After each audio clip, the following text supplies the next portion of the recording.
Hey everyone, and welcome to this explainer. Today we're doing something really important. We're taking a strictly clinical medical look at the entire spectrum of eating disorders. For way too long, our cultural conversations have totally clouded the reality of what these conditions actually are. Let's be clear right from the start. They are not lifestyle choices. They're not extreme diets. They are serious, incredibly complex mental illnesses with profound, often life-threatening physical consequences. In this explainer, we're going to follow the science to understand exactly what each disorder is, how it hijacks the brain and body, and how medical professionals go about treating them. So, let's dive right in. Here's the path we'll be taking today. 1. Misconceptions versus reality. 2. The big three. 3. Sensory and behavioral conditions. 4. The diagnostic gray areas. And finally, part 5. Treatment and recovery. All right, let's jump straight into section 1, misconceptions versus reality, where we need to break down some major myths. The clinical reality actually completely flips the script on what culture tells us. These disorders, they do not just affect one specific demographic. They affect absolutely all genders, ages, and body sizes. A really critical fact we need to understand is that someone absolutely does not have to be visibly underweight to be suffering from a life-threatening eating disorder. As we'll see, these are serious mental illnesses driven by genetics, brain chemistry, and complex environmental triggers. It's never just a diet gone too far. Moving on to section 2, the big three. These are the main eating disorders you've most likely heard of.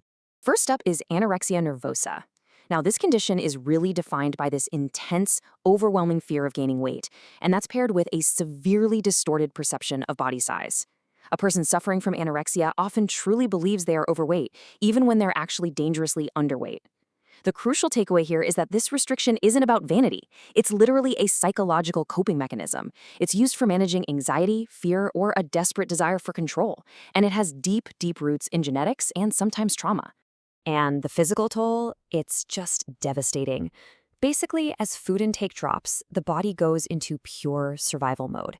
It slows the heart rate and lowers blood pressure just to conserve energy. Bones weaken, hormones get completely disrupted, hair thins, and muscles literally begin to shrink.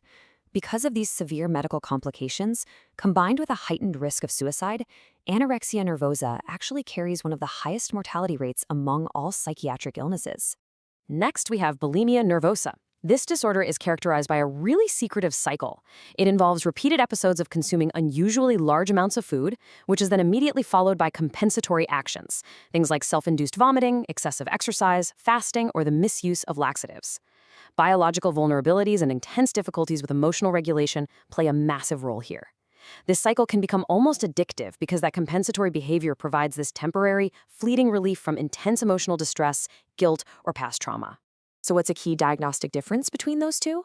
Well, while anorexia often leads to a dangerously low weight, bulimia very frequently happens while the person maintains a totally normal appearing body weight. And that makes it incredibly hard to spot from the outside. But inside, the physical damage is just as severe. Frequent vomiting can erode tooth enamel, severely damage the esophagus, and completely disturb the body's electrolyte balance, which can actually trigger fatal heart rhythm problems. The third of our big three is binge eating disorder. Here, we're looking at recurrent episodes of eating unusually large quantities of food, accompanied by this profound, overwhelming feeling of just being unable to stop. Emotional distress, like extreme stress, loneliness, sadness, or anxiety, almost always acts as the trigger. People often eat rapidly and in complete secret due to this immense fear of judgment. And it usually ends in painful physical fullness and intense emotional shame. If we compare these three side by side, a really critical clinical distinction emerges. Notice how binge eating disorder, or BED, involves binging, but it completely lacks the compensatory purging behaviors we just talked about with bulimia. Because there's no purging, BED carries its own distinct set of severe medical risks, including things like diabetes and cardiovascular disease. I really want to stress that it is completely distinct from just simple overeating. It is a serious clinical condition that absolutely requires medical intervention. Okay, let's shift gears to section 3, sensory and behavioral conditions. These operate on entirely different mechanisms. First in this category is ARFID. Now, just like anorexia, ARFID involves eating way too little, and it can result in severe weight loss, massive nutritional deficiencies, and even a reliance on tube feeding. But here is the critical difference. ARFID involves absolutely zero distorted body image. The restriction actually stems from intense sensory sensitivities, like the texture, color, or smell of certain foods, or from a truly traumatic fear of choking or vomiting. We actually see it frequently co-occurring with autism spectrum disorder or severe anxiety. Next up is Pica. This is a very well-documented medical condition where a person repeatedly consumes substances that literally have zero nutritional value. We're talking things like dirt, clay, paper, paint chips, or ice. And this isn't just an odd habit, it is a profound physiological or psychological compulsion that's often linked to severe iron or zinc deficiencies or sometimes developmental disabilities. The physical dangers here are immediate and severe, ranging from toxic poisoning to life-threatening intestinal blockages. Then we have rumination disorder, which involves the repeated involuntary regurgitation of recently swallowed food. Now, I want to be really clear here. This is not intentional vomiting, and it's not caused by a typical gastrointestinal disease like acid reflux. Rather, it's actually an involuntary learned muscle pattern of the digestive system. Because it is a muscular reflex, it's highly treatable using specialized behavioral techniques, like diaphragmatic breathing, which actually helps interrupt that muscle pattern causing the regurgitation. Let's move into Section 4, the diagnostic gray areas, because as we know, real life goes way beyond textbook bounds. That brings us to OSFED, or Other Specified Feeding or Eating Disorder. You know, human biology and psychology, they just don't always fit neatly into rigid little diagnostic boxes. OSFED captures clinically significant conditions that fall just slightly outside the strict criteria of those main disorders we talked about. So, for example, a person might exhibit every single psychological feature of anorexia and suffer severe medical consequences, but technically remain within a quote-unquote normal weight range. Or they might binge and purge, but maybe slightly less frequently than the textbook threshold for bulimia.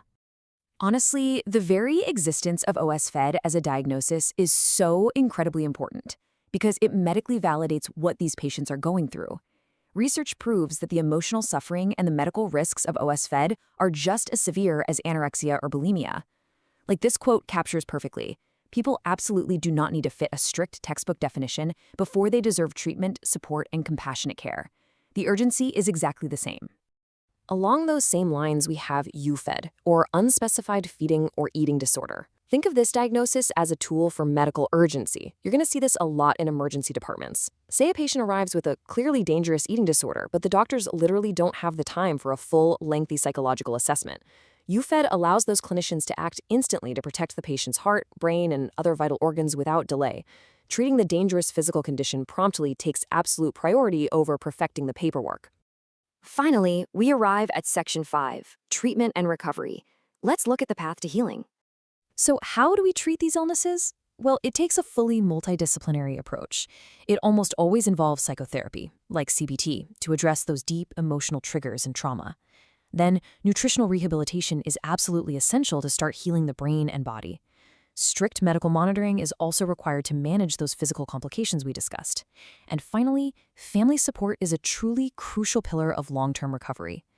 The goal here isn't just stopping a behavior, right? It's about rebuilding a fundamentally healthy relationship with food, emotions, and self-image. And remember, relapse can happen, for sure, but it absolutely does not mean failure. Understanding the true clinical reality of these disorders just matters so incredibly much. As we've seen today, these aren't choices. They're severe illnesses that can easily hide in plain sight. But the good news is early intervention greatly improves a person's chances of full recovery. So I want to leave you with this final thought. Now that you know these conditions don't always look like extreme thinness, how might recognizing these hidden signs early change the course of someone's life? Thank you so much for joining me on this explainer, and keep learning.